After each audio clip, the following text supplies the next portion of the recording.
Excited to have him back. Please give a warm welcome to Stephen Berkowitz.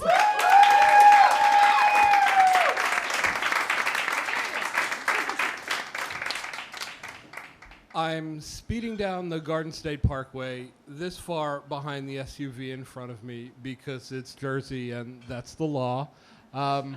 The road is empty. I'm not in any kind of rush, but I'm doing 75 on this guy's bumper when he hits his brakes, and I realize that I don't have time to hit mine and not hit him, and so I jog my wheel to the right too far, and so I jog my wheel back to the left way too far, and as my car starts spinning across 4 lanes of the Garden State Parkway, I find to have time to reflect on how it is I got there. My 15-year marriage had ended 6 months earlier. I was turning 40 the very next day. I was within an inch of failing out of grad school. I was hating everything and letting everybody know about it. I was actually on my way to the city to celebrate my birthday with my girlfriend, which I know sounds like a good thing, but when you're freshly separated and really depressed, you only attract other really dysfunctional people. And I was just coming to realize all of this when, bang! The back of my car hits the center divider. Now, crumple zones absorbed all of that energy without transferring any of it to my body, man. I love engineers. I didn't hit anybody. Nobody hit me. I walked away without a scratch. And so I'm on the side of the road waiting for the cops, and I am railing against everything. My ex-wife, the schmuck in the SUV, grad school, my girlfriend for having me on the road, the universe for making it 100 degrees out on a day where I have to wear a suit, and all of this rage is swirling around till it comes to rest, pointing where it all belongs, right at me, because, see, I realized I was the common denominator in all of this. I was the only one who could do anything about any of it. And the first thing I did was slow down. I stopped driving like I was from New Jersey. And so it's a couple months later. I am sitting on the side of one of those busy county roads, you know, the kind with mini malls up and down both sides. And the cars are just flying by, and I'm waiting to merge, and they're just coming by, and I'm settled in for a long wait when, bang! I got hit from behind by some dude doing 30 on the entrance ramp.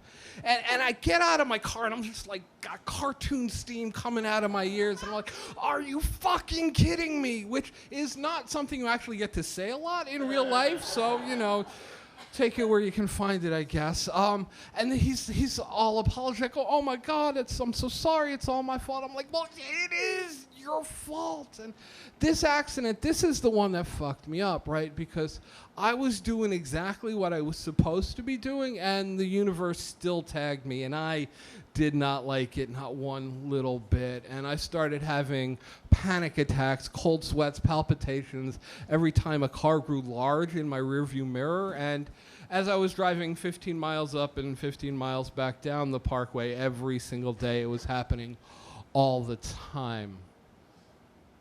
Psychopharmacologist is a great word.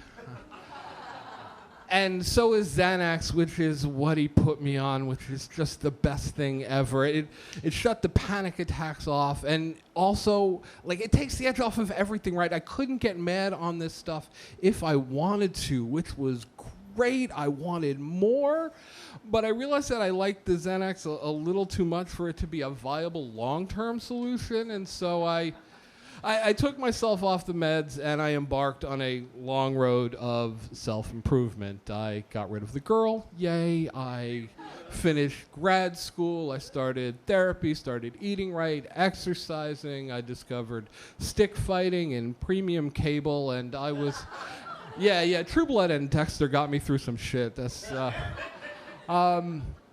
but I was on the path to recovery, and it wasn't a straight road, right? I mean, there were wrong turns, bad therapists, a couple of visits with the Unitarians, but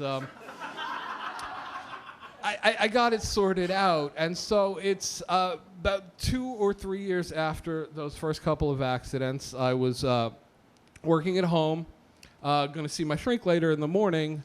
I'd been seeing her for about a year at the time, and So I'm sitting in my living room when I hear from out front, crash, crash, crash, in that rhythm. Crash, crash, crash. And I think that's a lot of crashes. I better go see what that's about.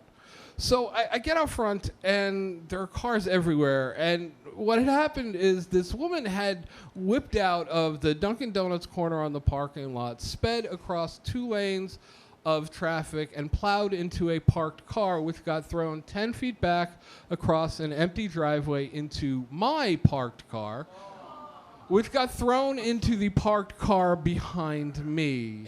That's right, I got it in the front and the back at the same time, which I'm told in the right circumstances can be awesome, but not if you're a Nissan.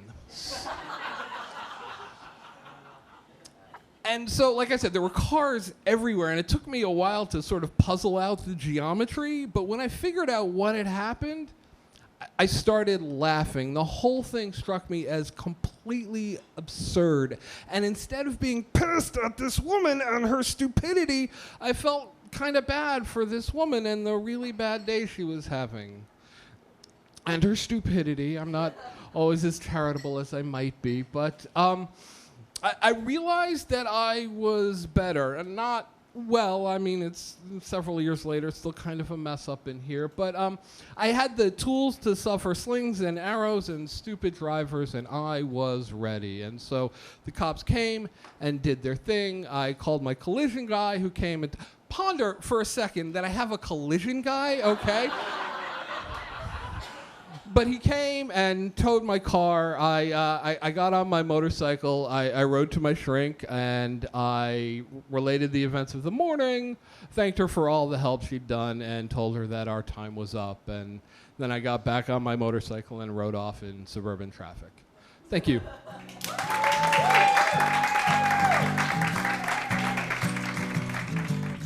Yum's the